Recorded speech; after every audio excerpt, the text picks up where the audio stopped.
Midway through Christmas dinner, amidst the clinking of festive china, my sister Chloe cleared her throat, a triumphant smirk already forming. She casually announced her imminent move into my new downtown investment condo next Tuesday, with what she claimed was Mom and Dad's full blessing. Though a familiar knot tightened in my stomach, my outward expression remained unruffled, a strategic calm settling over me. "Oh, thanks for letting me know in advance," I replied, my voice even, adding, "Tuesday sounds perfectly fine." The words "Tuesday sounds perfectly fine" hung in the air, a silken trap sprung around the Albright family's meticulously laid plans. Chloe, already picturing herself lounging in my newly renovated downtown investment condo, offered a smirk that was less triumphant and more expected. My parents, Mr. and Mrs. Albright, exchanged a look, a subtle nod that confirmed, in their minds, I had, once again, capitulated to their benevolent will. They saw a compliant daughter. I saw an opening. Beneath the forced cheer of the Christmas dinner, a cold, precise logic was already at work in my mind. For years, I had been the responsible one, the architect of my own destiny, painstakingly building a career and financial security brick by painful brick. Chloe, my younger sister, had perfected the art of strategic dependency, a master of leveraging parental guilt and her own manufactured helplessness. This condo, a tangible testament to my independence, represented far more than just property. It was a sanctuary, a hard-won declaration that my life was mine to control. Their casual appropriation of it, dressed up as a loving family decision, was not just an imposition, but an insult. The turkey suddenly tasted like ashes. Each clinking glass, each forced laugh around the mahogany table only sharpened my resolve. They believed their pronouncements were immutable, their word law. They forgot I had spent a lifetime navigating their labyrinthine expectations, learning to smile while plotting my escape. The next Tuesday wasn't an agreement, it was a strategic delay, a precisely measured head start. My mental gears spun, calculating, assessing. The condo was empty, pristine, ready for its first occupant. And it wouldn't be Chloe. Not under their terms, and certainly not for free. I made my excuses shortly after dessert, citing an early morning client call, a truth stretched thin enough to snap. The parents barely registered my departure, too engrossed in their post-dinner port and the quiet glow of Chloe's smug satisfaction. The drive to the condo was a blur of festive lights and icy determination. The city hummed around me, a stark contrast to the stifling warmth of the Albright home. This was my world now, a world built on merit, not birthright. Stepping into the empty apartment, the silence was profound, a balm after the emotional cacophony of the evening. It smelled of fresh paint and new beginnings. My sanctuary. With a practiced hand, I pulled out my phone. The digital era, I mused, had its advantages. Every detail, from the gleaming quartz countertops to the panoramic city view, was meticulously captured. Angle after angle, light just so, a marketing campaign unfolding under the quiet glow of the Christmas moon. Within minutes, the first draft of the rental listing was live on the city's premier real estate portal. Luxury downtown condo for rent. Immediate occupancy available. Competitive rates. The words were concise, professional, and entirely devoid of sentimentality. I specified the terms: a 1-year lease, background checks, credit reports, and a substantial security deposit. It wasn't just about reclaiming the property. It was about establishing an unbreachable barrier, a clear line in the sand. Let them try to cross it. The cool blue light of the laptop screen illuminated my face, reflecting a quiet satisfaction. This wasn't merely a listing. It was the first volley in a meticulously planned counteroffensive. And by Tuesday, the game would be irrevocably changed. The quiet hum of the server farm where Eleanor worked felt like a sanctuary after the performative cheer of Christmas. Her fingers, usually flying across complex algorithms, now danced across real estate platforms. The condo listing, crafted with professional precision and strategically priced, vanished from the digital market within hours. Among a flurry of inquiries, Sarah, a meticulous young professional relocating for a tech startup, stood out. Their virtual tour was brief, the conversation concise and professional. Sarah appreciated efficiency. Eleanor appreciated a swift, committed decision. The lease agreement was signed electronically by Sunday evening, with move-in confirmed for Tuesday, just as Eleanor had planned. A quiet sense of vindication settled over her as she confirmed the funds transferred and the keys securely dispatched via a smart lockbox. The first piece of her strategy was in place, executed with the cold, precise logic she applied to her most challenging coding projects. Tuesday arrived, crisp and bright. Eleanor received a text from Sarah. Keys collected. Smooth move-in. The place is perfect. A faint smile touched Eleanor's lips. Perfect. The game board was set. Less than an hour later, her phone buzzed with an incoming call from Mom. Eleanor knew. She took a deep breath, letting it ring twice before answering. Eleanor, what in God's name have you done? Her mother's voice, usually a carefully modulated instrument of passive aggression, was now a shrill, unbridled torrent of fury.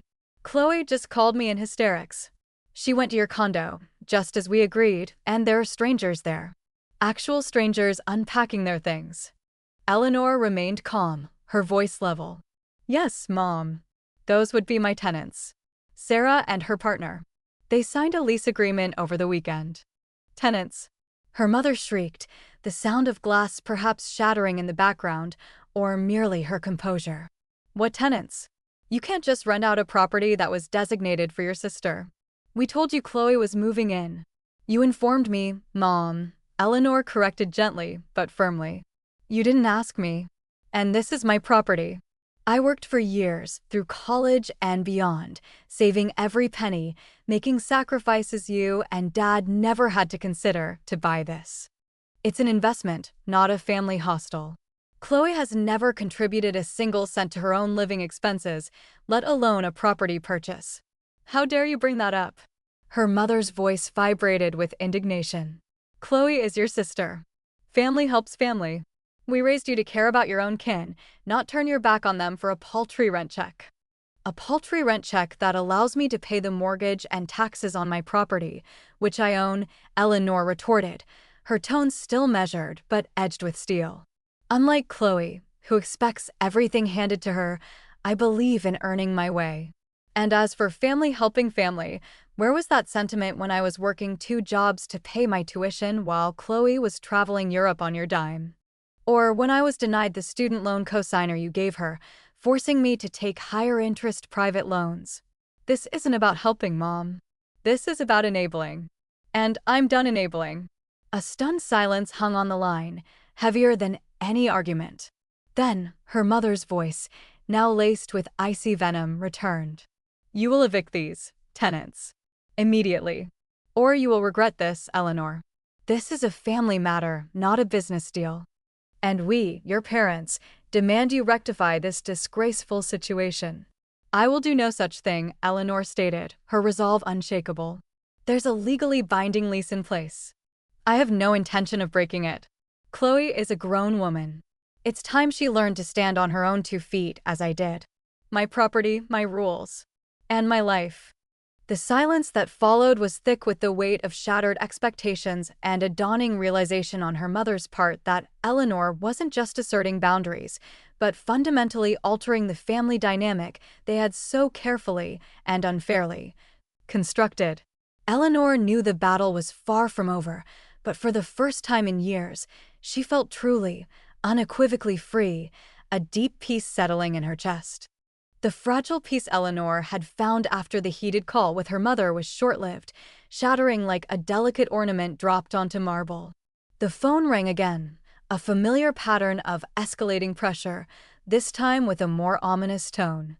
It was her father, Mr. Albright, his voice devoid of its usual jovial veneer, replaced by a steely, aggrieved register that sent a shiver down Eleanor's spine, a ghost of countless past manipulations. Eleanor, your mother just told me what you did, he began, not a question, but an accusation, the familiar tactic of immediate condemnation. Renting out your sister's apartment, leaving Chloe distraught and homeless. Do you have any idea the humiliation you've caused this family? Eleanor gripped the phone, her knuckles white. Dad, it's my apartment. I bought it. Chloe was never going to live there. This is a property investment, not a family charity. The words were steady, but the knot in her stomach tightened. She could almost see his face, reddened with indignation, the veins throbbing in his temple. No sooner had she processed the seismic shift of that call than her phone buzzed again, this time from an unknown number. It was Aunt Carol, her mother's sister, a notorious busybody who thrived on family drama. "Eleanor, darling, I just heard from your mother." Carol's voice oozed false sympathy, laced with thinly veiled disapproval. "Such a terrible misunderstanding. Can't we just find a way to make peace? Your poor sister is beside herself. Perhaps you could lend her some money? Or let her stay with you for a little while, just until things blow over." Eleanor sighed, her patience wearing thin. "Aunt Carol, there's no misunderstanding. I rented my apartment. Chloe is an adult, capable of finding her own housing and employment. My boundaries are clear. I love you, but this is between me and my immediate family, and I will not be pressured into enabling Chloe's dependency any further." She kept her tone polite but firm, cutting off any room for negotiation. Carol stammered for a moment, then, finding no weakness to exploit, quickly ended the call. Another attempt at manipulation, another firm deflection. Later that evening, a familiar name flashed across her screen: Chloe. A text message, long and rambling, filled with vitriol and self-pity. Asterisk, "You're a monster, Eleanor. How could you do this to your own sister? I hate you. Mom and Dad are so disappointed in you. You think you're so smart, but you'll end up alone. I hope you regret this, you selfish bitch." Asterisk. Eleanor read the message, her expression unreadable. There was no anger, only a quiet confirmation of what she already knew. Chloe was lost in her own narrative, unwilling or unable to take responsibility. With a slow, deliberate movement, Eleanor navigated to Chloe's contact and blocked her number. There would be no more emotional abuse, no more unsolicited venom polluting her peace. As the night deepened, Eleanor found a thick envelope on her doorstep, slipped under the door. It was an official-looking letter marked "Final Notice" in bold red. Inside, a typed, unsigned document, clearly penned by her father's lawyer, outlined a formal ultimatum: either she retract her rental agreement, allow Chloe to move in, and provide financial support, or face unspecified legal and familial consequences, including being formally disinherited. It was a final, desperate power play. Eleanor read it, a faint smile playing on her lips. They truly hadn't understood. This wasn't about property or money for her, it was about self-respect, about finally cutting the toxic cord. She walked to her fireplace, the ornate mantelpiece gathering dust. Carefully, she held the corner of the letter to the flame of a scented candle. The paper curled, then caught, the edges turning black and crisp. The flame danced, consuming the words, the threats, the attempts at control, turning them into ash. As the last corner dissolved, Eleanor watched the smoke rise, a silent, symbolic farewell. A profound sense of peace, deeper and more resolute than before, settled within her. She was free. A week later, a heavy, cream-colored envelope arrived, addressed to Eleanor from the family's long-standing legal firm. Inside, a curt, formal letter confirmed her parents' decision. All provisions for her in their will had been revoked. It was stark, unequivocal. Instead of the anticipated sting, a strange sense of clarity washed over Eleanor. The last tether, a phantom financial expectation that had always implicitly bound her, was now severed. The burning of the letter, the decisive hung-up call, they hadn't been symbolic gestures, but practical declarations of independence that her parents had now, unwittingly, ratified. The freedom she'd embraced felt less like an emotional triumph and more like a hard-won, tangible reality. This peace was short-lived. A few days later, a deluge of notifications buzzed her phone.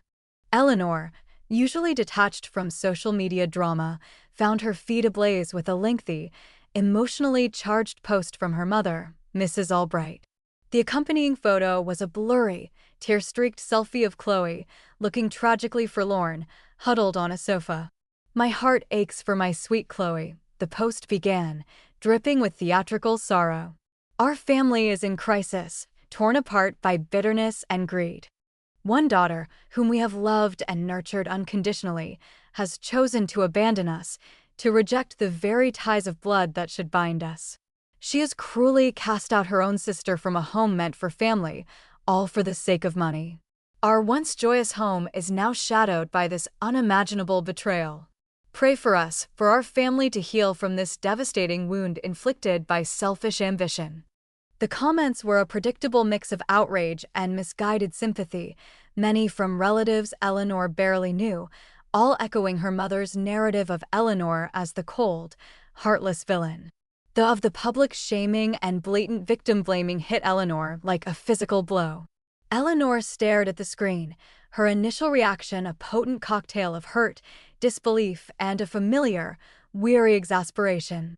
Her mother wasn't just manipulating their immediate circle, she was attempting to destroy Eleanor's reputation publicly, twisting the truth into a grotesque caricature. For a moment, Eleanor felt the old urge to retreat, to simply block, delete, and disappear. But then a cold, hard ember of injustice ignited within her. This wasn't about private family squabbles anymore. This was a deliberate, malicious smear campaign designed to invalidate her choices and paint her as a monster. She had patiently endured years of subtle slights, overt favoritism, and manipulative demands.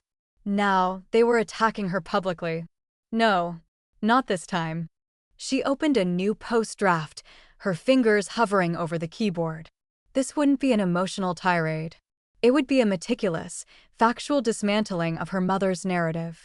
She started not with anger, but with a calm recounting of her life, her decision to work through college, funding her own education, her journey to establish a successful career and financial independence. She detailed the investment condo, not as a symbol of greed, but as a testament to hard work and prudent planning.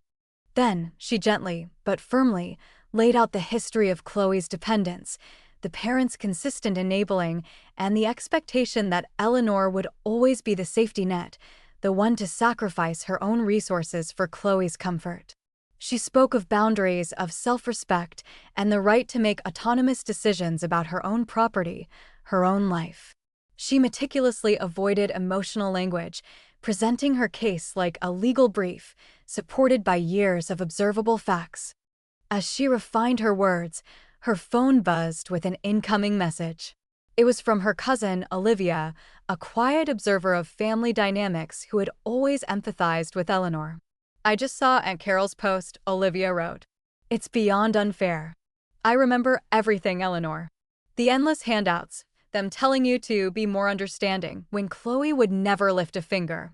If you decide to set the record straight, I'm here. I'll back you up. Everyone knows the truth, even if they pretend not to." Olivia's message was a powerful validation, a quiet affirmation that Eleanor wasn't alone, and that her narrative, however inconvenient, resonated with others who had seen the truth all along. It strengthened Eleanor's resolve. The truth, unembellished, would be her weapon. She added a line to her post, acknowledging the pain of such public exposure, but reaffirming her commitment to truth and personal integrity. With a deep breath, Eleanor hit post. The world would now hear her side of the story. The digital world, typically a chaotic echo chamber, surprisingly coalesced in Eleanor's favor. Within hours of her post going live, a deluge of reactions poured in.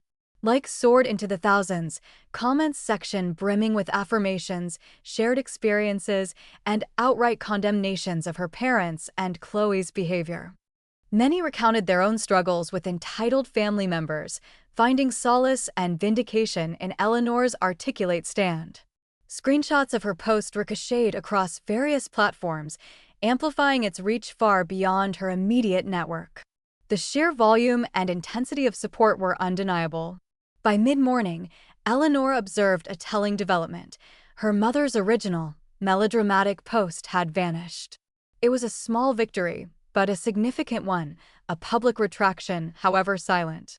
The family group chats, usually buzzing with passive-aggressive updates and thinly veiled criticisms, went eerily quiet, then fragmented.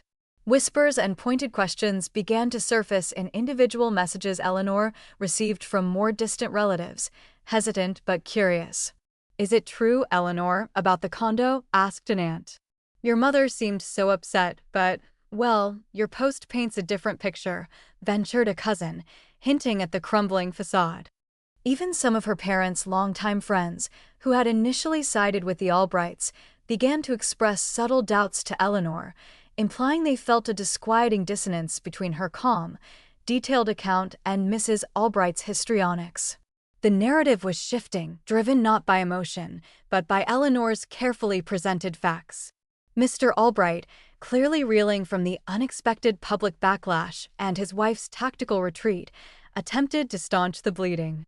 He embarked on a furious round of phone calls, trying to rally the family's older guard, appealing to loyalty and tradition. He painted Eleanor as ungrateful and disrespectful, accusing her of airing dirty laundry and destroying family unity. But the usual unquestioning allegiance he expected wasn't there. Too many had read Eleanor's post. Too many had seen the patterns she described in their own interactions with the Albrights. A few of his calls ended abruptly, others were met with polite but firm resistance. Frankly, Arthur, his sister-in-law, had said, "Eleanor makes a lot of sense. You and Margaret have always spoiled Chloe rotten. Maybe it's time she faced reality." The old man's usual patriarchal authority was failing him. Days later, her phone rang. It was her mother, Mrs. Albright. Her voice, usually laden with self-pity or theatrical indignation, was now laced with an unfamiliar tremor. "Eleanor," she began, a practiced sigh escaping her lips, "this has gone far enough. Your father and I, we're willing to talk. To put all this behind us. For the sake of the family." Eleanor listened, bracing herself. But her mother continued, the condition hanging heavy in the air, "You need to take down that dreadful post. It's humiliating us. Once that's done, we can discuss things rationally. Maybe we can even reconsider the will." Eleanor felt a cold, familiar anger stir within her, swiftly quelled by her steadfast resolve. "Mother," she stated, her voice even and clear, "my post contains nothing but the truth, and it stays up. I will not negotiate my integrity or my boundaries. If you truly want to talk, it needs to be on terms of mutual respect, where my experiences are acknowledged, not erased. My choices are my own, and my property is my own. The will, the condo, Chloe's situation, these are all consequences, not bargaining chips for my silence." There was a sharp intake of breath on the other end, then a frustrated click as her mother hung up. Eleanor placed her phone down, a profound sense of peace settling over her. The old games, the manipulative ultimatums, held no power over her anymore. Weeks passed in relative quiet. Then a thick envelope arrived in her mailbox, addressed in her father's unmistakable, slightly shaky script. Inside, a single sheet of paper folded twice. It wasn't an apology in the conventional sense, not yet. But it was a beginning. "Eleanor," it read, "your mother and I, we've been doing a lot of thinking. We didn't understand the depth of your feelings, or how our actions might have appeared from your perspective. It's difficult to admit when you're wrong, especially to your own child. We still disagree on many points, but perhaps there's a way forward. We miss you. When you're ready, without conditions from either side, we'd like to talk. Properly." Eleanor read the words, a flicker of something she hadn't felt in years, a hesitant hope, stirring within her. It was imperfect, laced with his usual pride, but it was a crack in the formidable wall of their denial. A first step, however small, towards a genuine reconciliation on her terms. The handwritten letter, clutched tight in Eleanor's hand, was not an absolution, but it was an invitation. A tentative step. She agreed to meet, not at their house, nor a neutral cafe, but at a quiet park bench she knew, far from prying eyes. Her parents arrived, Mr. and Mrs. Albright, looking older, perhaps, or just more subdued than she remembered. No dramatic pleas this time, no theatrics. Eleanor, calm and composed, laid out her terms, not as demands, but as principles for any future relationship. My condo is my property, a place for my tenant, not a fallback for Chloe, she stated, her voice even, without a trace of anger. My finances are my responsibility, and I expect Chloe to embrace hers. Support for her needs to be earned, not given indefinitely. This isn't about punishment, it's about independence and respect. Her mother looked away, a familiar discomfort crossing her features, while her father listened, his jaw tight. It was a stark reminder of their previous enabling the years of financial cushions and unquestioned generosity towards Chloe that had only fostered her dependency. This time, however, Eleanor didn't waver, didn't soften. The silence that followed was heavy, pregnant with the weight of years of unspoken expectations and unacknowledged sacrifices. Over the next few months, the changes were slow, almost imperceptible at first, then undeniably concrete. Her parents, faced with Eleanor's unwavering resolve and the quiet, undeniable logic of her stance, began to slowly, painfully, loosen their financial ties to Chloe. There were initial skirmishes, tearful phone calls from Chloe to her mother, dramatic pronouncements of destitution. Each time, Eleanor's parents, now seemingly exhausted by the constant drama and perhaps shamed by the public reckoning their family had faced, held firm. Chloe was forced to find work, starting with a part-time retail job, then moving into a small, shared apartment. It was a difficult adjustment for her, a rude awakening to the reality of self-sufficiency. The entitlement that had fueled her life began to chip away, replaced by the grim realities of paying bills and earning her own way. Eleanor's relationship with her parents, once a minefield of unspoken resentments and passive aggression, began to heal. Calls became less frequent but more genuine. They inquired about her career, her life, even Trevor, without mentioning Chloe or her struggles. When they did meet, it was less about family obligation and more about quiet companionship. The respect Eleanor had fought so hard for was slowly, painstakingly, being earned. There were no grand apologies, but in their eyes, in their careful choice of words, she saw an acknowledgement of her journey and, perhaps, a flicker of regret for the years they hadn't seen her. Chloe, surprisingly, reached out. A text, not venomous this time, but hesitant. "Can we talk?" The meeting was awkward at a coffee shop. Chloe, looking tired but surprisingly composed, offered a grudging apology. I guess I didn't understand what it took to get where you are. And what I was doing to you. It's still hard, but I'm trying. I'm sorry." It wasn't eloquent, nor was it a complete transformation, but it was honest enough to be a foundation. Eleanor simply nodded, acknowledging the effort. It was a significant shift from the entitled sister who believed the world owed her everything. Eleanor thrived. Her career blossomed, recognized for her sharp mind and unwavering focus. Her relationship with Trevor deepened, a partnership built on mutual respect and shared dreams, a stark contrast to the transactional dynamics of her family past. She invested in new ventures, her financial independence a testament to her discipline and foresight. She found solace not in the absence of her family's drama, but in the newfound peace of knowing her boundaries were firm, her choices respected, and her life, truly her own. The Christmas ultimatum had not destroyed her family, but rather had rebuilt it on a stronger, more equitable foundation, finally allowing Eleanor the lasting freedom and vindication she deserved.